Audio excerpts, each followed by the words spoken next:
All right, guys, it's time for the Next Level Guy Show, a men's interview, interest, and improvement-focused podcast featuring interviews with the greats from all industries to help you better your life. Each week, a new episode features an interview with one of the greats, covering all aspects of their story, from life hacks to tips and protocols that have allowed them to live life on the next level. We then highlight concrete action steps that you can use to improve your life. And now, your host, Ian Dawson Mackay.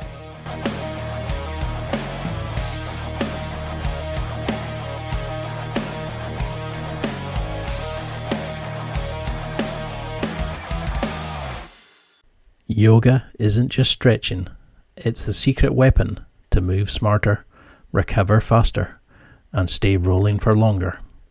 And that's a quote from today's guest, Bianca Elia. What if leveling up your Brazilian Jiu-Jitsu game wasn't about grinding harder, but it was about learning to breathe deeper, move better, and connect with your body on a whole new level? In this episode, Bianca reveals how yoga for BJJ unlocks hidden strength, builds resilience, and helps you improve your long-term performance, both on and off the mats. Meet Bianca Elia. She's a yoga for BJJ instructor, a judo black belt, and a movement specialist. Bianca's journey began with high-level judo competitions where grit and toughness were everything. But something was missing.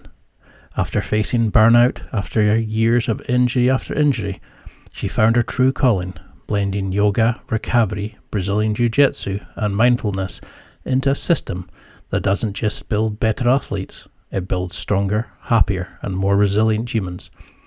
Today, Bianca helps grapplers transform their performance by combining breathwork, mobility, recovery, and mental strength together. Whether you're brand new to yoga or a seasoned martial artist, Bianca shows you how to train smarter, move with intention, and stay in the mats for the long haul, which has to be the goal of all martial artists. Get ready to rethink what real progress looks like, and let's start from the inside out. And now, let's get chatting to Bianca.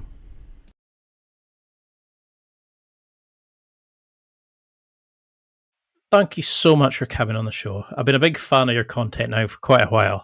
But for people who don't recognise the name, and you're going to explode in popularity, how would you define who you are?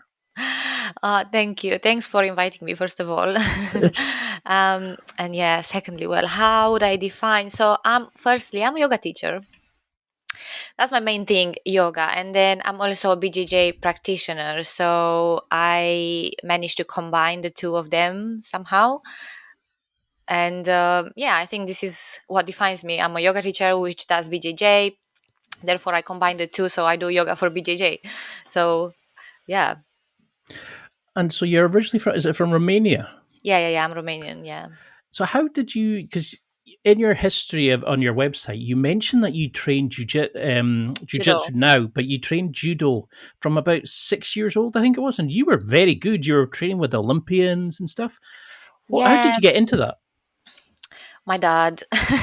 So my dad is a big fan of martial arts. He used to do martial arts himself and lots of other sports, but we also had some other family friends which were already into judo. I'm not sure, but judo is it was quite big in Romania when I was little. I'm sure it still is, but yeah. So he sent me to training and I just loved it straight away, and honestly it just became my personality for a long time. A long time, I think 4 years. It's not that long really, but it felt long because it was very intense. So I started when I was a kid, and yeah, I was quite aggressive straight away. So I became good quite quickly. Then I got noticed and I got asked to join the national Romanian team, which luckily was also in my city. So yeah, this is how I made it there. I started then training. I remember I was training in the morning before school, and then I was going to school, and then I was coming back to training in the evening, and we were training 6 days a week. I only had Sundays Jeez. off, and literally, and I was like 13, 14 by this point. So my body literally became to fall apart, and eventually I had to stop because it became too much for me. And I felt like, I don't know, like we didn't have proper education. And I think there's a lot of the cases, even nowadays, the coaches are just pushing, pushing, pushing. But Mhm. where is the recovery? Like the recovery is so important. And now doing yoga and everything, looking back, I just feel like this could have been avoided so much with the proper recovery and like the proper, rest, and not kept pushing, especially at that age as well. Because yeah, it was just too much. So what did that sort of teach you, that age, try to deal with school, having a social life, friends, Mm. just keeping on top of all like the normal stuff you would do, but juggling training, nutrition, recovery, because that's such a burden. What did you learn about yourself during that time? At that time, because I was so young, I just started to feel so lonely and so different, because none of my friends were, well, only my judo friends were doing the same. But Mm. then also most of the girls I was training with, they were quite older than me. So I think like at least 2 years older than me. So they were already like in high school, and it was more flexible for them, or I don't know. So for me, I just became very lonely. And I didn't, because I was so young, I didn't actually have the time for a reflection, thinking, oh, like what does this mean in my life? I just wanted to run away from it. So that, Mhm. I think when I was 14, I was like, okay, I never want to do sport again. So I just want to be normal. I want to be part of the group. I don't want to have massive back as well as a girl. So um, Yeah, grappling's not the best for staying small, is it? Yeah. especially as a girl, and especially when, because at that age, the boys are a little bit smaller than girls anyway. So I was like big in comparison to everyone else, and I was like, oh my god, like I just feel so odd. And when I decided to quit judo, I just remember like hating going to like do sports and stuff like that. So for a very long time, I didn't do any sports. I didn't want to. I didn't. Yeah, I was like, ugh, no. So then I got into high school, and I actually went to art high school. And I don't know if it's the same in England, but like in Romania, it was kind of like not a competition, but it was you either an artist, either a sport person. It was like a weird thing, Yeah. right? And then I was obviously an artist, right? Because I was in the art school. So yeah, sport again was so far out of my side. But then growing up and having, let's say, some like mental struggles and just life struggles in general, life brought me back to sport. And I realized that, reflecting back now when I was doing judo, um, I was I was the happiest in that time, because I didn't have time to like think about all the, I don't know, like issues, whatever other stuff. So I think just sport just allows you to be like your real self, because you can play. And Mm. now I'm an adult, right? And I feel like I can tap into my inner child easier. So yeah, I think if I'd be to take a learning from when I was a kid, is just that sport, it is my real personality and what makes me feel the best. And I actually gave up art in a way. I mean, I'm still doing creative stuff, obviously, on my Instagram. That's what keeps me creative. But drawing and all Mm. of these things, for a long time I thought that's my personality. But yeah, I was wrong, I'd say. I I think think it's that's sport. the thing when you're younger into it is we say to kids, pick this, pick that. You can't choose both. Then as you get older, you realize you could have a sporty side, a creative side, you Yeah, can have various parts of you. You don't have to define yourself. And it's a lot of yeah, pressure to put on somebody young, and especially, when you're maybe struggling at the time to fit in and somebody says to you, do you want to step out? Most kids are going to step away. But you said on yeah. your website that your initial recovery methods were really bad when you were doing judo. What were they teaching you at that point about recovery? Did they really focus on it, or was it a case of just go away, eat, and come back at 8 o'clock? No, Was there anything? Honestly, not even eat. Like it was so bad because I was competing very often.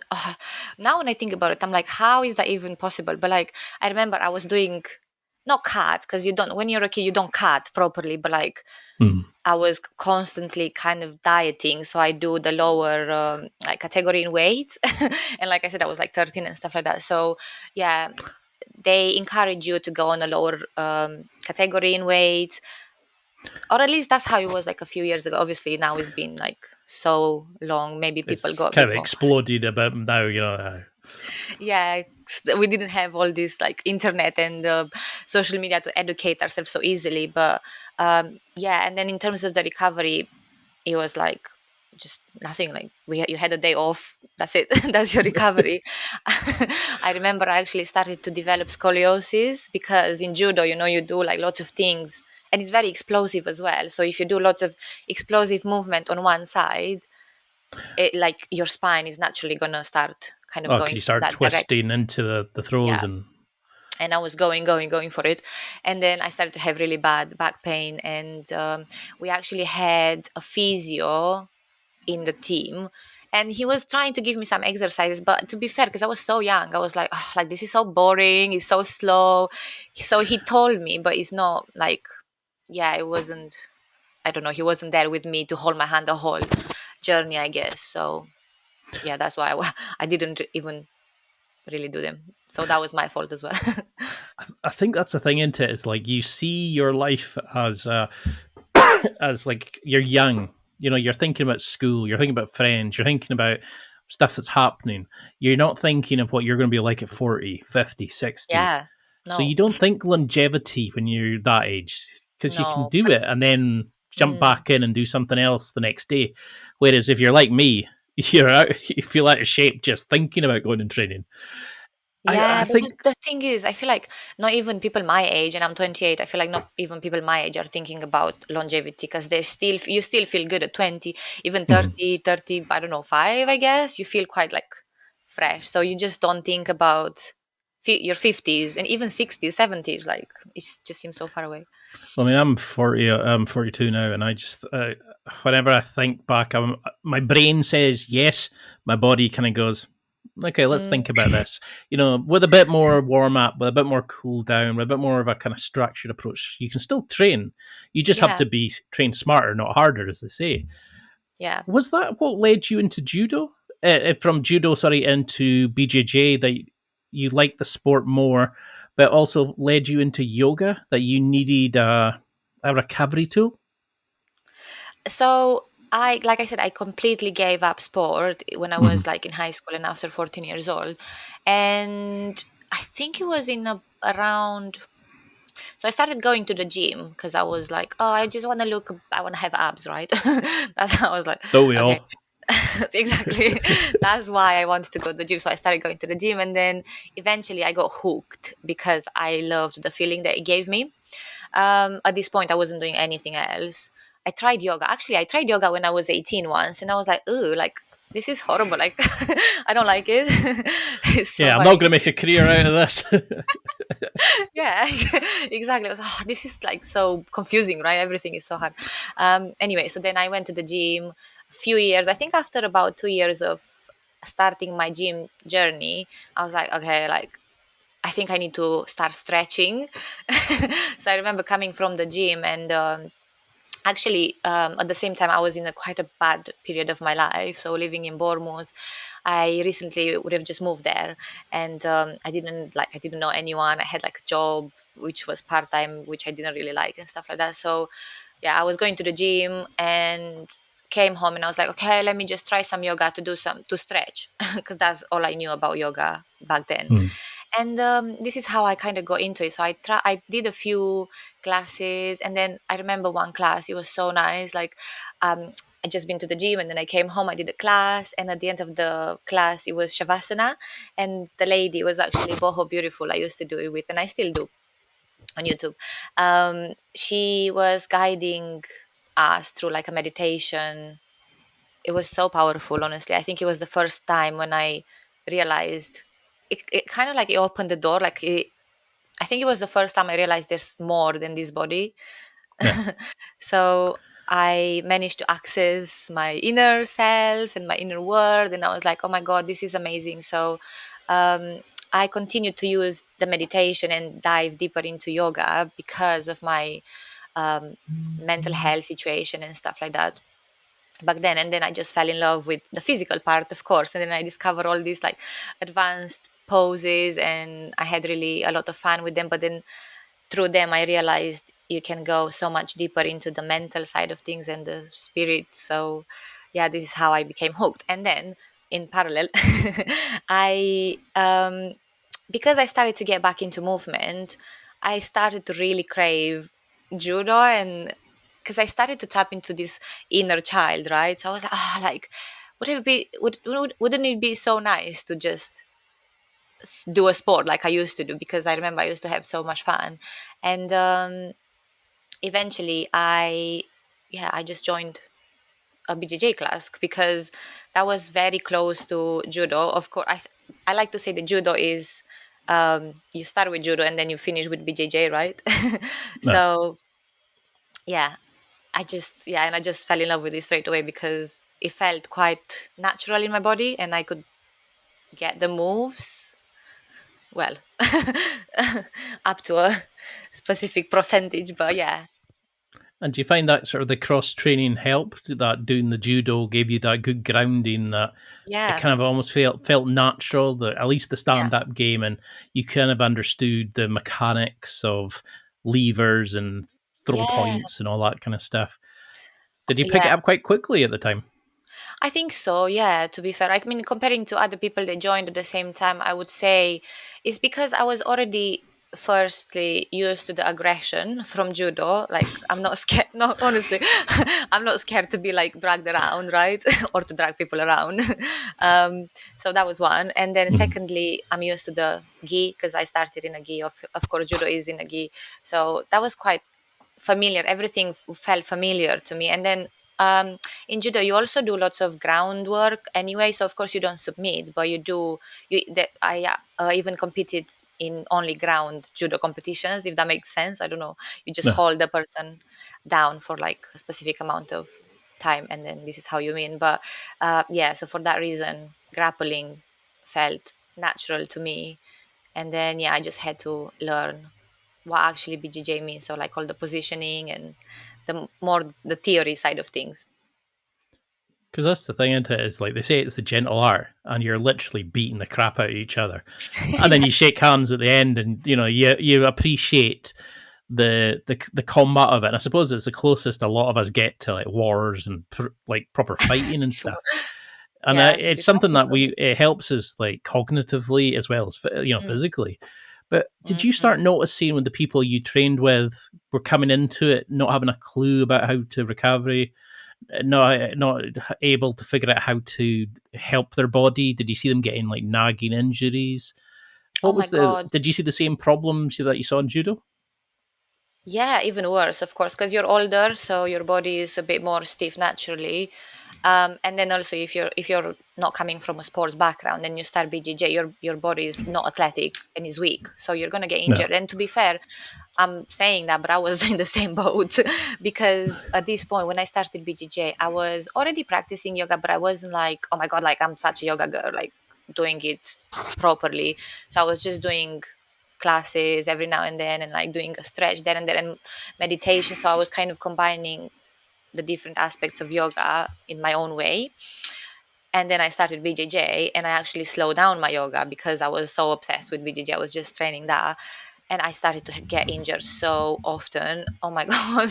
I remember I had my wrist, my uh, back, my ankle, literally everything in the first 6 months, right? And then I was like, no, actually, yeah, because I had my back injury. So I started to develop herniated disc. I was like, okay, I think this is the calling to get back into yoga properly. So I Mm. started to do yoga again properly, and yeah, eventually my herniated disc got started to get better, and then I could carry on with training jiu-jitsu as well. And I was like, wait a second, there's like these two things, like they just go hand in hand. Like you can't. I mean, you can. I don't know how people can, but I feel like in my view, you can't do one without, like, you shouldn't do one without the other. So yeah, and then I actually it was a coincidence, but at this point I found online some people they were doing. Have you heard of Budokon yoga? I've heard of it. I've never. I don't think I can think of what it looks like. It's like it's Budokon yoga is like the mixture of martial arts movement with calisthenics, with of course yoga, and it's basically all into a yoga. It's like a new type of yoga, let's say. Yeah, and then I discovered this. Actually, if that explains better, Budokon is called like the warrior yoga or like the way of the warrior if you translate it word by word. Anyway, and yeah, I discovered this person and I was like, oh wow, these things actually exist already. So okay, so I'm gonna dive deeper into this. And around that time I decided to actually get qualified as a yoga teacher, so I started to take my yoga very seriously at this time, of course in parallel training BJJ. So this is how they kind of grew together. So, what is it about that? Because something I really like about your content, like on your TikTok, etc., is you'll show a video and you'll say, "Well, you don't think yoga matches jiu-jitsu," and you'll show a position that you hold in yoga and how it could be part of side control or how it helps your triangles or whatever. Yeah, How do yoga? How do they go hand in hand with jiu-jitsu? What is it you think that they just they help each other develop? Do you know that meme which says BJJ is just involuntary yoga? I think that just explains. Like holding people with their clothes on. Yes. Yeah, right. So if you're like, if you know you're gonna get folded in a specific position, why don't you just fold yourself and get comfortable there? And then from there, you're gonna have more options to Fair control, point. move, right? So this is my view, honestly. Like, yeah, when you get, I think the best example for me that I always like to give is when you get stuck in like a stuck position. Honestly, a lot of people are really struggling there because you can't breathe, your back is so tense, like you just can't get in that position. But if you manage to stay there comfortably, then honestly, you're just so much in a better position in jiu-jitsu because you can actually do lots of stuff from there. So you make it a lot harder for your competitor to do things to you, right? So I think, yeah, in that way it helps you get in better positions. But that's just the physical part of things. It's also to do with the breathing, like, to be fair, if you can be a black belt but if you can't breathe properly, you, you can't really do much, can you? No. So of course, if you're a black belt, you will learn anyway, because in that amount of years you'll just develop. Yeah, there's the shortcut, and I think that's what yoga is. I suppose that's the thing, isn't it? It's using breath to move your body through into certain positions and get comfortable and isometric holds and all that. And there's such a similarity to jiu-jitsu, except somebody's trying to choke you out at the same time. At least with yoga, you can kind of control it easy if you really want. But how do you see, like, when somebody starts doing both? What do you notice about somebody? Is it the fact that they've got a bit more mobility? Is it that they can just move a bit better, go deeper into guards and things like that? What kind of signs do you start seeing when somebody's doing yoga and jiu-jitsu at the same time? Actually, I have a friend at one of the clubs. She does yoga as well, and she's a white belt. And honestly, I find it so hard to roll with her because she is just she moves so easily. It's quite hard for me to get to stabilize the position because she's just too mobile, flexible. I think that's the main point. I like it because I watched a lot of your videos and you can see how your yoga is used to improve your flexibility or improve your position, but it's still a dogfight. And it gives you that, like, the secret code. Like, it lets you level up your jiu-jitsu plane. And it's like you said earlier, why wouldn't you learn how to get your body into better positions or breathe through when you're getting stuck in the most get comfortable in the uncomfortable positions? But how much do you need to get into yoga to get better with jiu-jitsu? Do I need to understand the what do you call it, like the belief behind it, the all the sort of spiritual side of it? if somebody kind of says, "Oh, yoga's it's a bit out there for me," but you've shown it can be applied to the martial art. What would you say to somebody that's been an idiot like that? I think you don't need to go into the spiritual side of things. You just need to be aware that you're not just a physical body. Like, if you have this blockage, then yeah, you can just do, like, I don't know, go to the gym and do mobility exercises and stuff like that, which is going to help. But if you want to go deeper, you just need to realize that there is more to you. And also, BJJ, so martial arts, are actually deeper than just like the physical side of things, because it teaches you so much more about like all the respect, the discipline. So like all of these things come from within. Hmm. And when you're talking about yoga, this is what it works on. So we say your yoga is not a workout, it's a work in, first of all. So that's that's how it is. It focuses, it comes, everything, the strength, the power, it comes from within, rather than I'm practicing my muscles. Again, I'm not saying, like, because I go to the gym as well, so of course it's good to practice the muscles as well, but yoga is just a different type of practice. Yoga is a philosophy as well, so it just goes a little bit deeper. And yeah, you don't need to go spiritual, you just need to, the minimum, just practice being aware of the body while you while you do the class, just being aware of the body, being aware of the breath, and then being aware of the body. That's all. And you're gonna improve in your martial arts, in your everyday life, and as a person in general. No, I love it. I mean, it's a fair point. I mean, it's like, why would you leave potential gains on the table? You can get better and move better, but you Yeah, also, like you're saying, is it can actually let you find out who the real you is, the real your exactly. real PowerPoint. And I think that's the thing is, why not, why wouldn't you do that? So do you encompass like mindfulness, meditation, in addition to your jujitsu and your yoga? Do you journal? Do you use visualization? What do you do for the cognitive side of things? Everything. Literally, I tried everything. So, and I do, so I meditate every morning, and I do sleep hypnosis every night. Okay. um and then, depending of how I'm feeling in my life, I do journal if I feel like I need to. I do lots of other things, like sometimes I do like the tapping.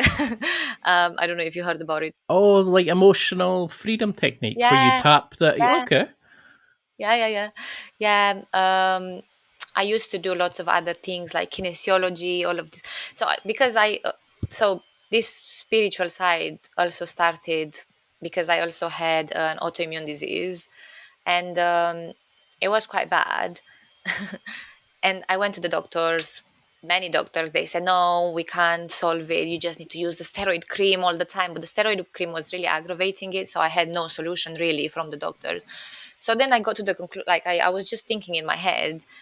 I was like, if my brain, because autoimmune disease is something that is created by your brain, really, like because your body just attacks yourself, right? Your immune system just attacks yourself. Yeah. So I'm like, well, if my brain decided to do that, then surely I can teach my brain to reverse that, right?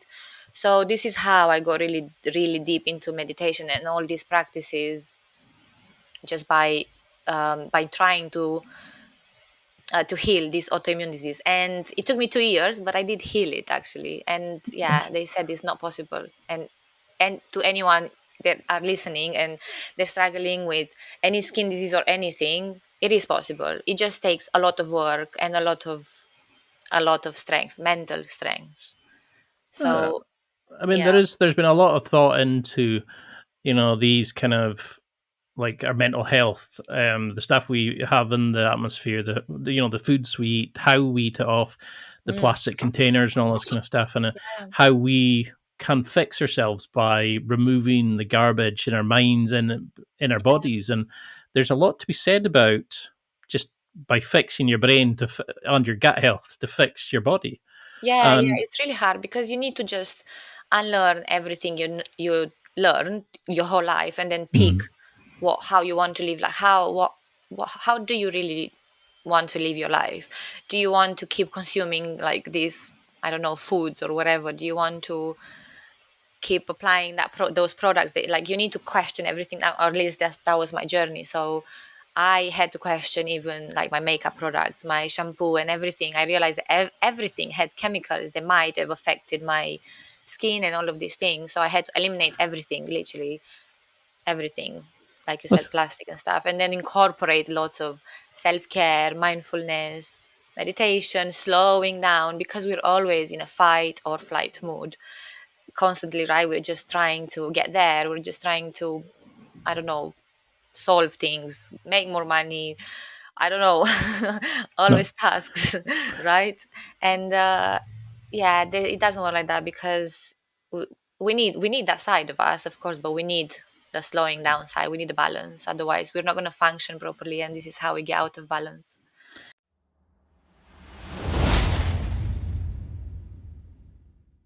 It's time for a quick break. There are millions of potential products to buy, so how do you know which ones are worth your hard-earned money? Simple. You go to nextlevelguy.com/affiliates and explore those that will transform and improve your life. You'll find deals, listener exclusives, and special offers with some great companies. Recommendations are 100% honest and only on items Ian has tried or believes in. The companies showcased will make you a better man in all areas of your life. Simply go to nextlevelguy.com/affiliates and level up.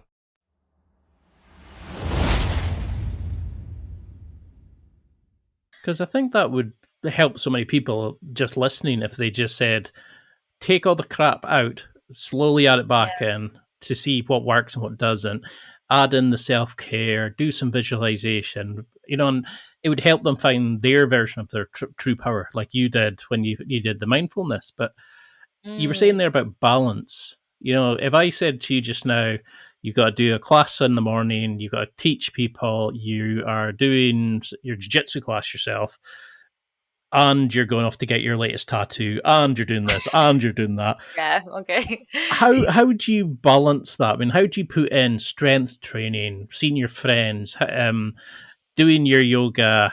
I know you can probably do shorter, relaxing yoga and maybe a 10-minute warm up before class or whatever. But how do you balance that? Do you do like jiu-jitsu twice a week and the rest of the week you're doing yoga? Do you incorporate them together? How do you build up that yoga in? So I think it's all to do with discipline and well-structured calendar, which is also discipline. So I literally have everything in my calendar, like time with friends, cook meals, literally everything. And I try to follow it as much as I can. This is how I can, because I also have a full-time job. So yeah, I know my working in the office days are just set. I know what my schedule is, and then my classes are the same. So basically my week is the same, because my jiu-jitsu classes are at the same time, the same day. So like, yeah, I do BJJ like twice or 3 times a week, and then I go to the gym in the mornings twice a week. I practice yoga like Fridays or during the weekend, and then I also do my classes around my training. So the classes I teach, I mean.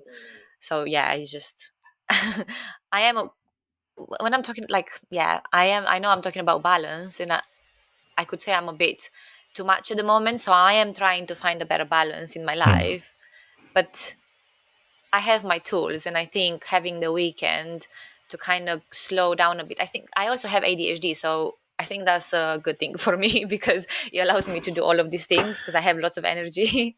No, I mean it makes a lot of sense of having the structure during the week and then having specific times to do stuff, because I think we all do that, don't we? Oh, I'll do that later, and then 3 weeks later, you're like, oh shite, what was it I was to do? But then you also have the weekend to kind of just let yourself be. I suppose it's like jiu-jitsu. You have the training version of you, and then you have the creative version, the one that goes and gets tattoos and all this kind of fun stuff. Exactly. Yeah, and the thing is because people ask me, oh, like, how do you have time to do all of this? But it's not about, because we have so much time. It's all about prioritizing, right? So priorities, right? What is priority for you? Is it training?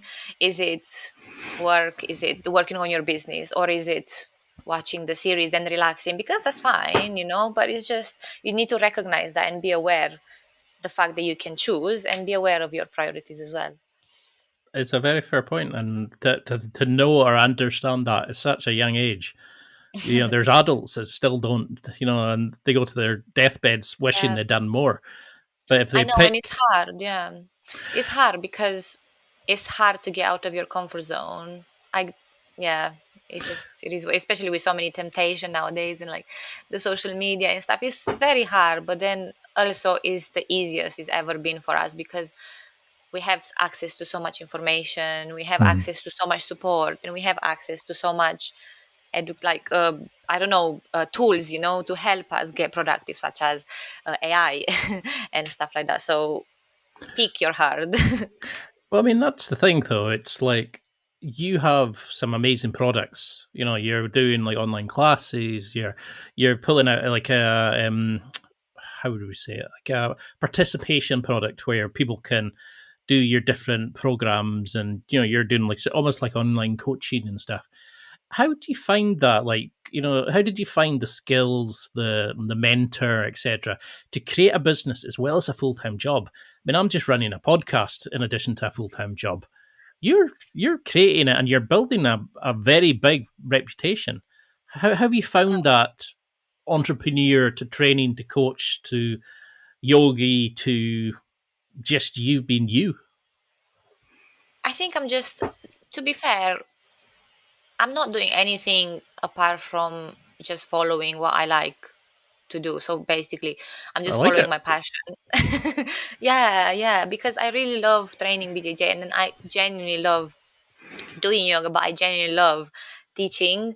It just makes me feel so fulfilled when I know I can help people in a real way and just make a difference. So just following that, the rest just comes. And I'm not saying it's easy because it's not at all. Like honestly, I get burned out on a weekly basis, and I'm unsure about where I'm going, if I'm doing the right things, and I don't really have like a mentor or anything like that. I'm just guessing if is the right thing to do.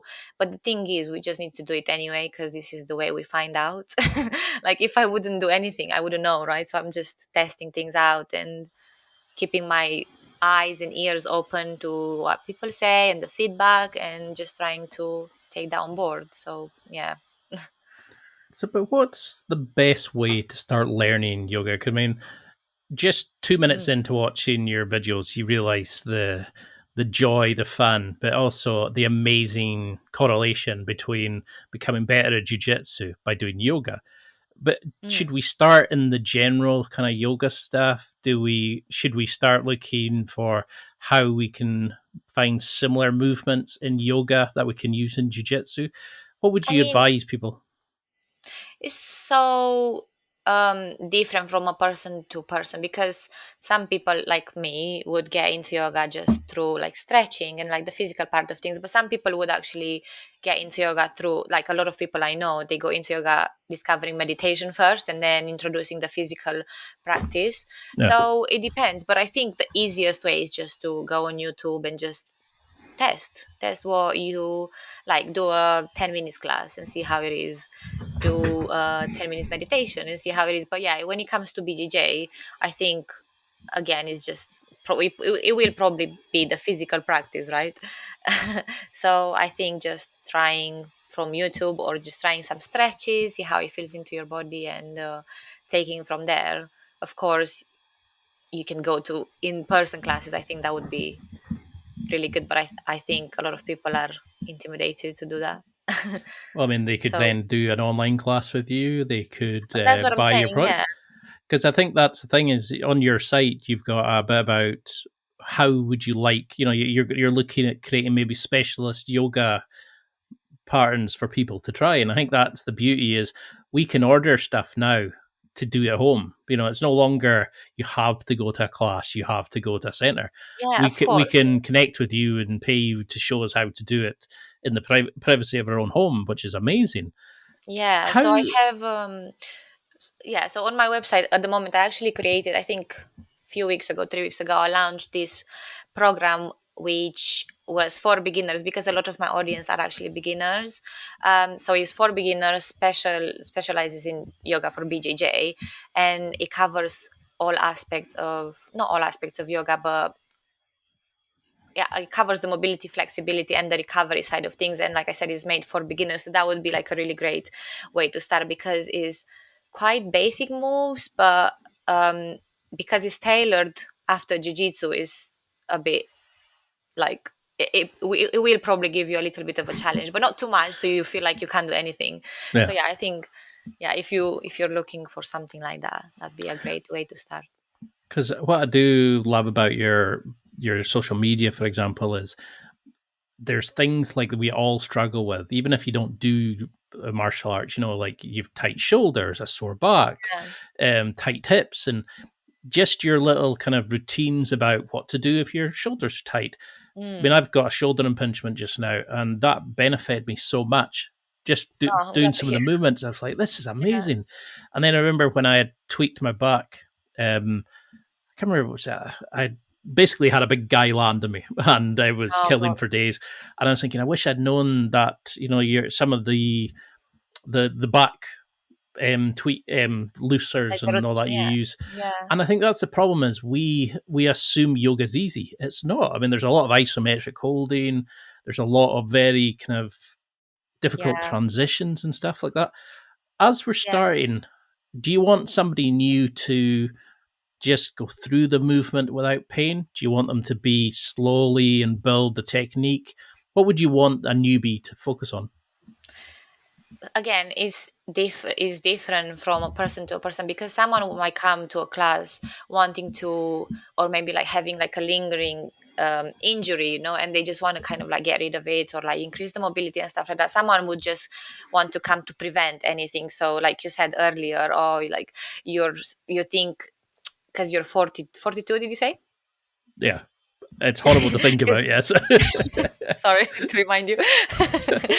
Yeah, because I'm 24, sorry. Okay. I can hope. Anyway, yeah, sometimes it's you're just thinking about that longevity and like later years. And then some people actually start yoga for that reason, because they want to feel better for a longer time. Some people start yoga because they already have issues. Some people start yoga just because they're stiff. And so it depends of each person's need in particular. But I think generally just go into it with an open mind, because like I said, when I started yoga and when I did my first class, I didn't like it. So it be quite like confusing, or it might seem either too easy or just too slow or something. But just go in it with an open mind and just try more than once. And like go slow, breathe. Yeah. Because that's what I was going to ask, is like, how do you breathe through yoga? Because a lot of people, when we're weightlifting, when we're doing a lot of sports, we hold our breath, because you're so focused, you forget to kind of concentrate on letting your breath out. How should you breathe? That's what we do in yoga. So we basically, a good way to practice this is one breath, one movement. So for example, in yoga, we do like inhale, reach your hands up, and then exhale, release it down. Inhale, do something else, exhale, something else. Do you know what I mean? So every movement has a breath. Yeah. So that's a really good way. And then in yoga, we don't focus on the movement first. We focus on the breathing first. So when I cue the breathing first, if that makes sense. And then by practicing that, you're literally going to take that with you in real life. So if I'm in BJJ, if I'm like rolling with someone, I can actually listen to the person's breath and know if they're close to tapping, or if they're tired, or I just feel their vibe. Because you're so in tune with, once you're so in tune with your breath, you realize you are in tune with the other person's breath. So it's really big advantage as well. Another one for jiu-jitsu. I suppose it makes you a better jiu-jitsu for your subs, because you're kind of realizing you're almost like an anaconda with your chokes. You realize as they struggle, as they breathe out, to pull it tighter, and you just know how long is left. Like because that's a scary thing, isn't it? It's like these like medical guys doing jiu-jitsu, they know like which way to push something, because it's not meant to go that way to get the tap. And so when we start, should we be is it a full body process? Should you be looking at doing a hip one, then or ankle movement one? Should we break it down into stabilization versus opening versus kind of just flexibility, or should we just do an all body thing, or does it depend on what you want and what you need in your history of injuries? Again, it depends. So it depends, because some people come to me and they're just like, oh my God, I really need some yoga because I have really tight hips. And I'm like, okay, in that case, we're going to work on hip mobility, hip flexibility. And then, of course, all the time, every time, we're going to work on body awareness as well. So that just comes. Yeah. But so body awareness and breath just is there all the time when it comes to yoga. But then you can bring the focus in different areas. So like I said, maybe like hip mobility. To be fair, mobility in general just should be part of the training anyway. So mobility is the base of the movement, and you just is a non-negotiable. So you just need to do that anyway. But then again, like I said, there are focuses where you can practice more. I suppose that's the thing, isn't it? You look at what you want out of it to Exactly. what you challenge.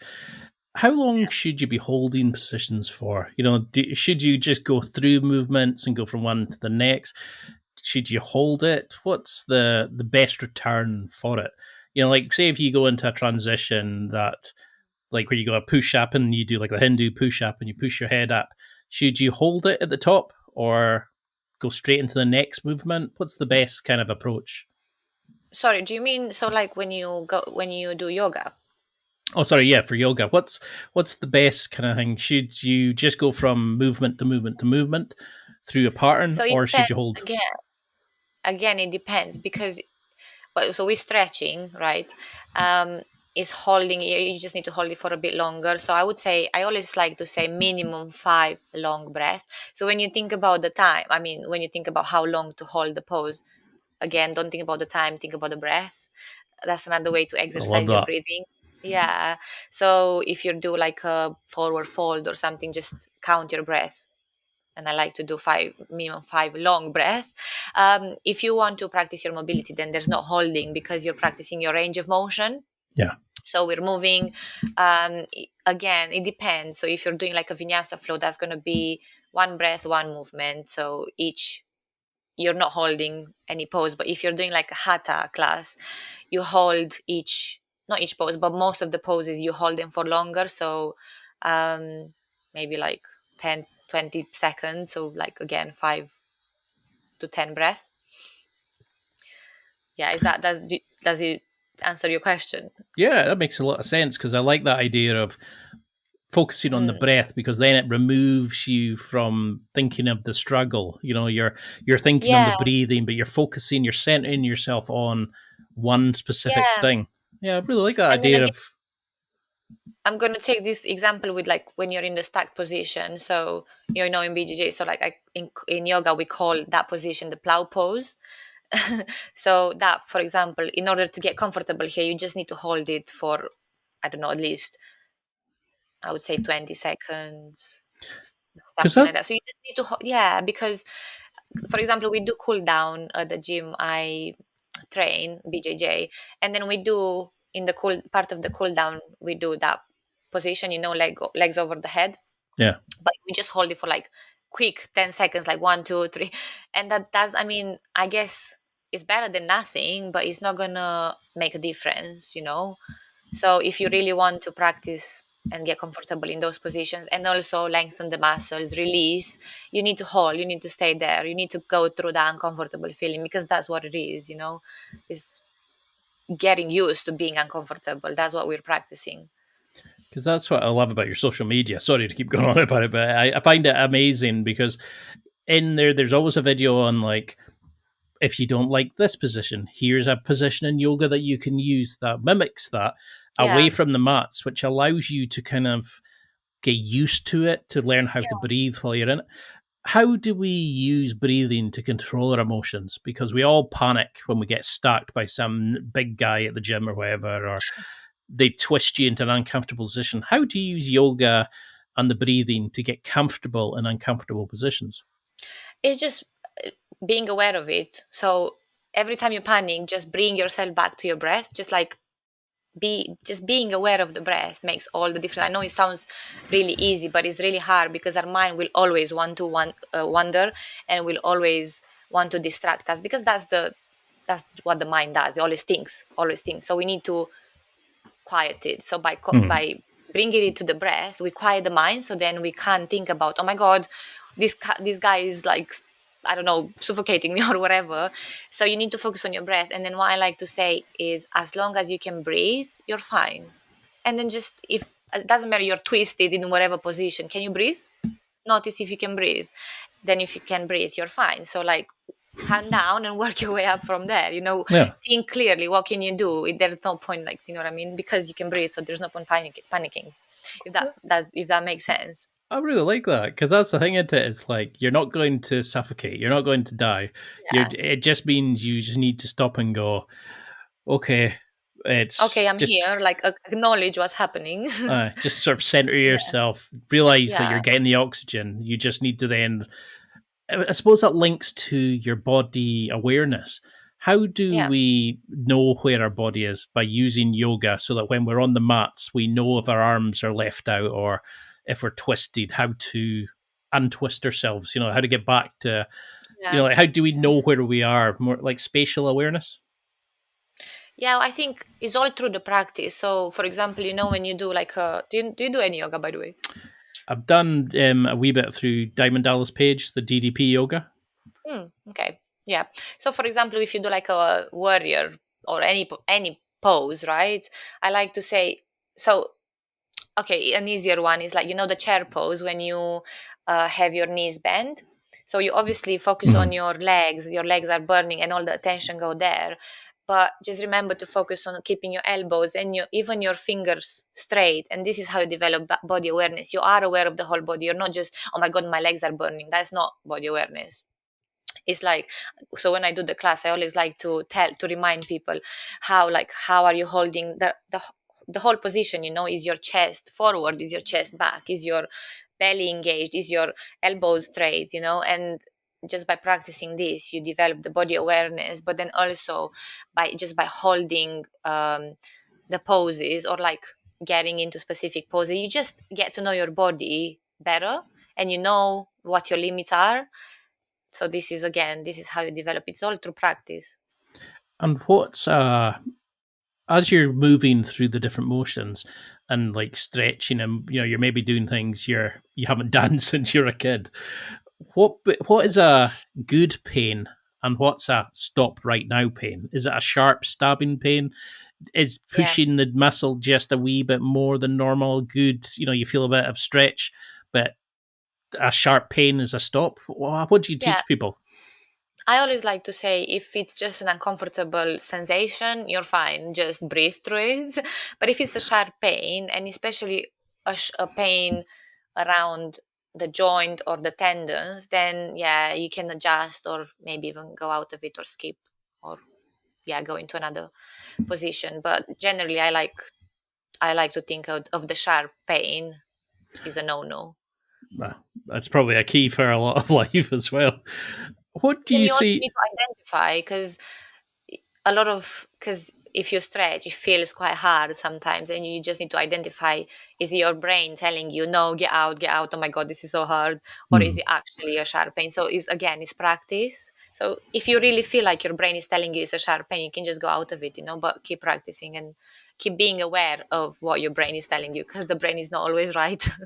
I suppose that comes down to the mind body awareness, doesn't it? You're having that mind body connection. You're suddenly using muscles you probably never used in a long time. Yeah. And when you have somebody that comes to you new, do you put them through just a standard yoga thing to see where they're struggling? Do you get them to fill out a questionnaire? Like, how can we analyze our current self to see, oh, I'm tight in my hips, I'm tight here, like, how can we see where we're struggling?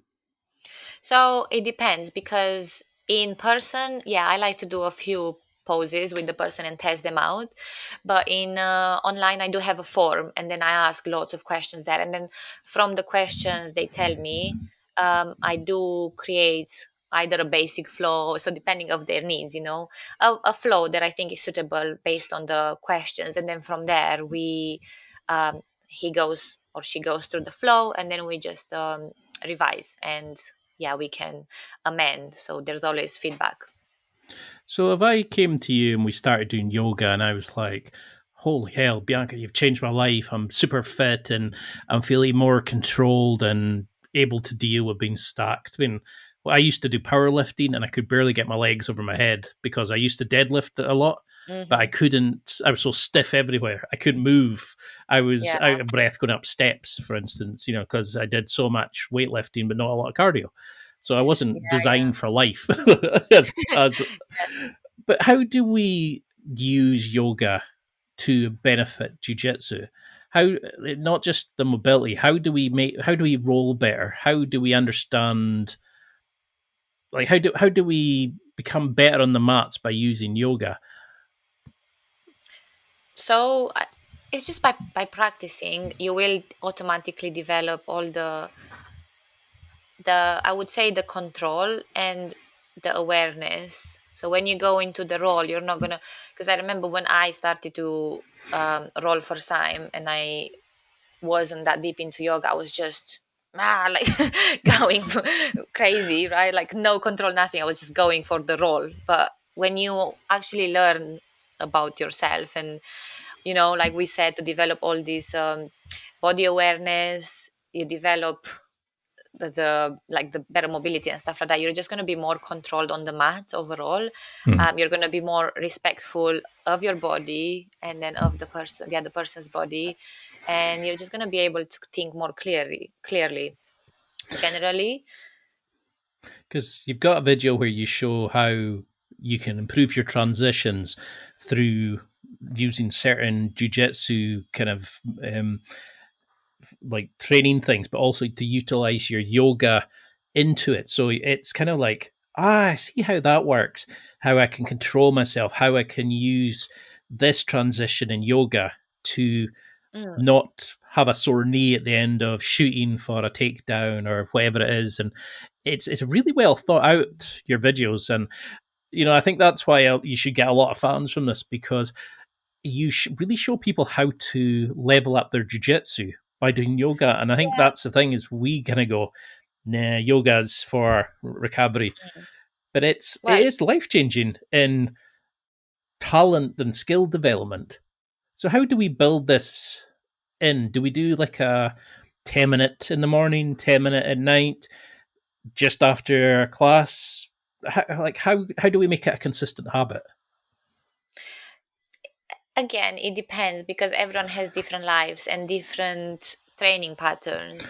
So some people like to do it just after or before the BJJ class. Some people like to do it separately completely. So yeah, morning is always a great way to start your day with yoga. Even if you do it twice, I would say twice is really great, but even if you do it once a week is amazing, and you'll still see the difference. Yeah. And the thing is, because yoga is like the base of all movement, you can just incorporate anything, and then that's what I do. When you said about that, like mimicking the takedown or whatever, it's just teaching your body to move in a specific way, and then from there you can start implementing into your BJJ. But then your body is going to know how to move, where to move, how to like rotate on that knee or whatever. Do you know what I mean? Like it's just, I suppose it's doing like mental, sort of lighter reps of the movement without the opponent, etc. That's exactly what it is. Yeah.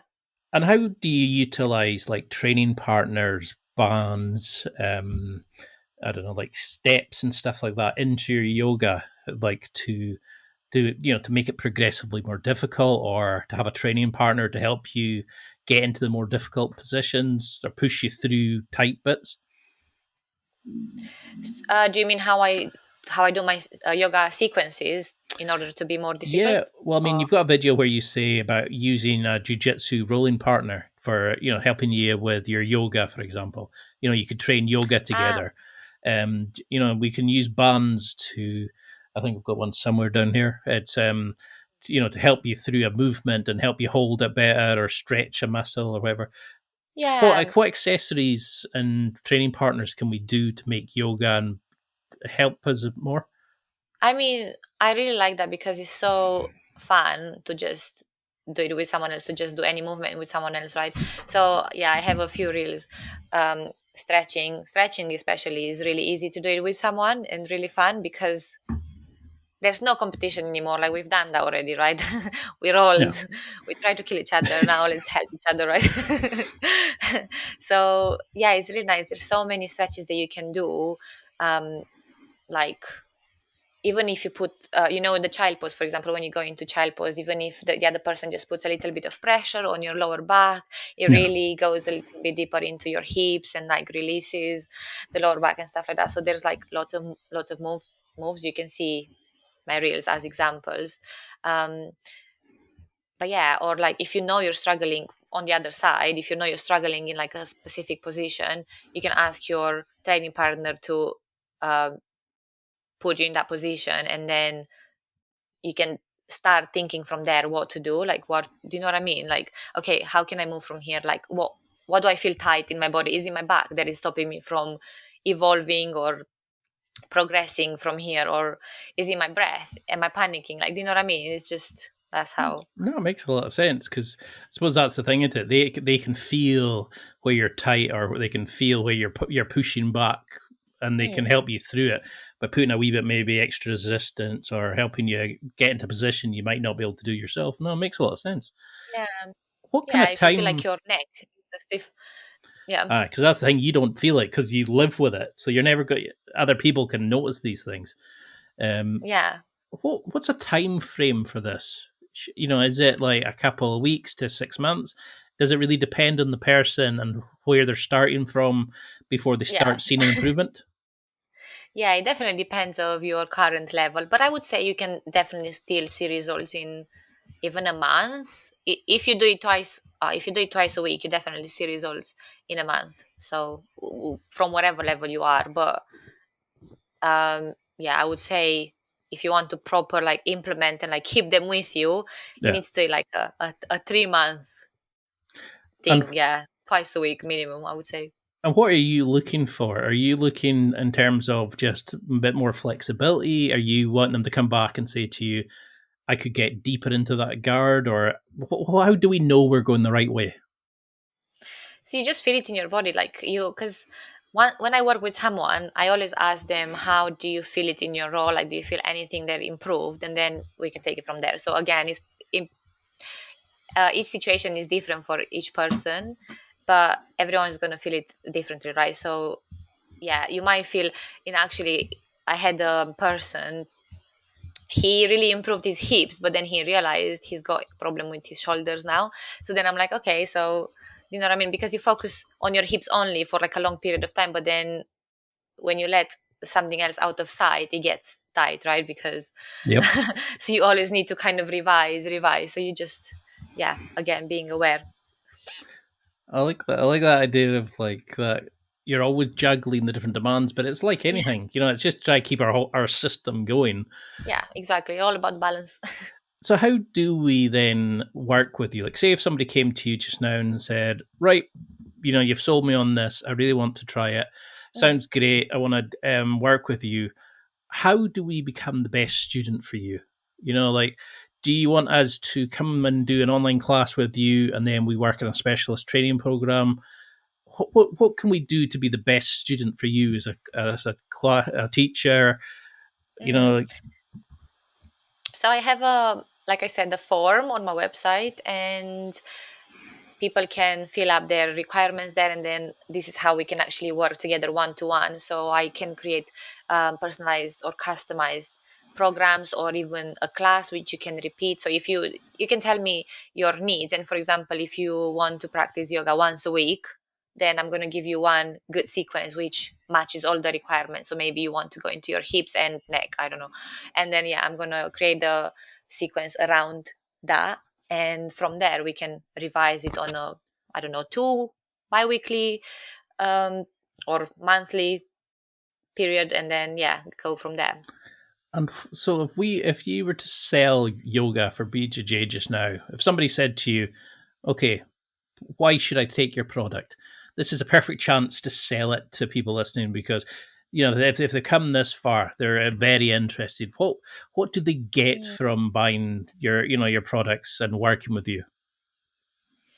They literally get everything else that is missing from BJJ. So basically, all the flexibility that you need is there. Like I said, mobility, which is the base of everything, is there.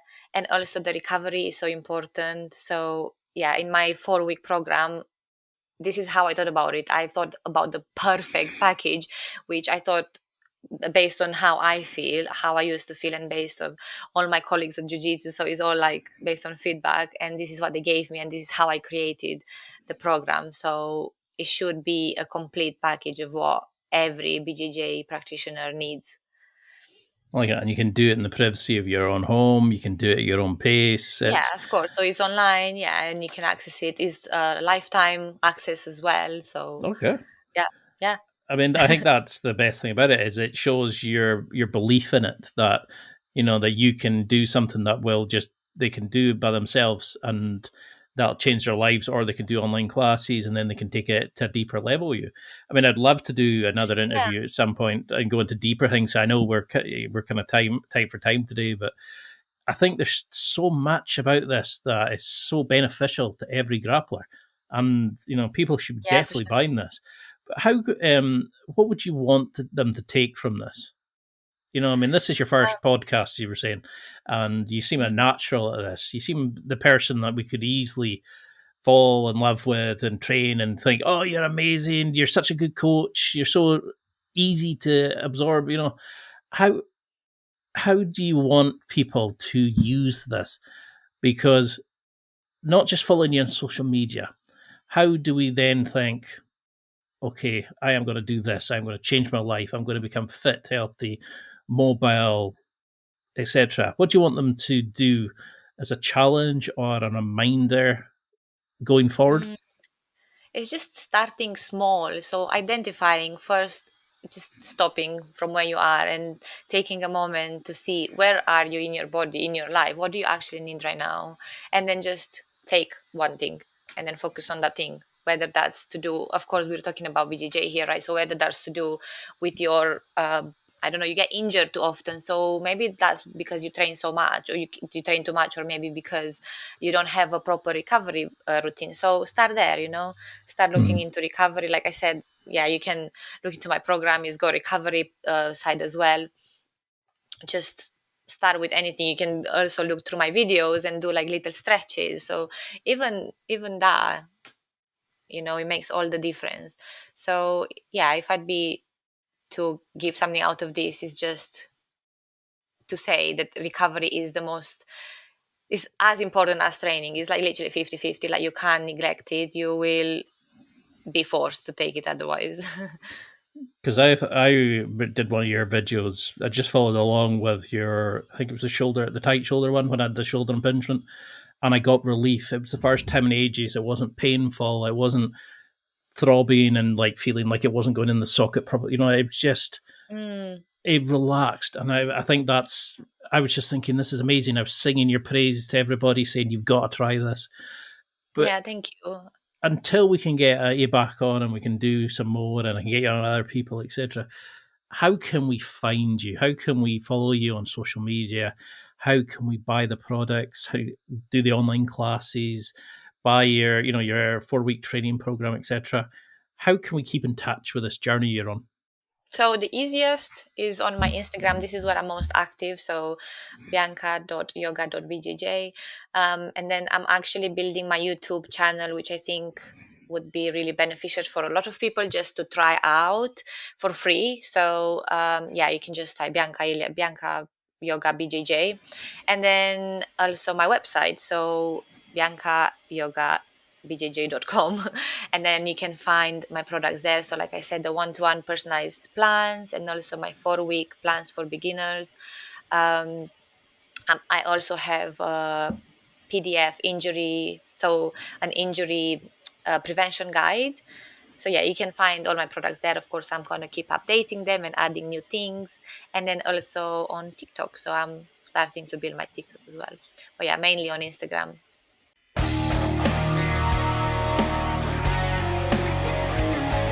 Well, that's it for another week, and thank you for listening. It's now time to take what you've learned and use it to develop and enhance your life with the key points mentioned. Listen, try it, embrace it, use it, and crush it. Now's your time to hit that next level in your life. If you liked this episode, then please leave a comment on the show notes or a review of the show on your podcast platform. Everything helps evolve the show. Until next week, keep seeking the next level in your life.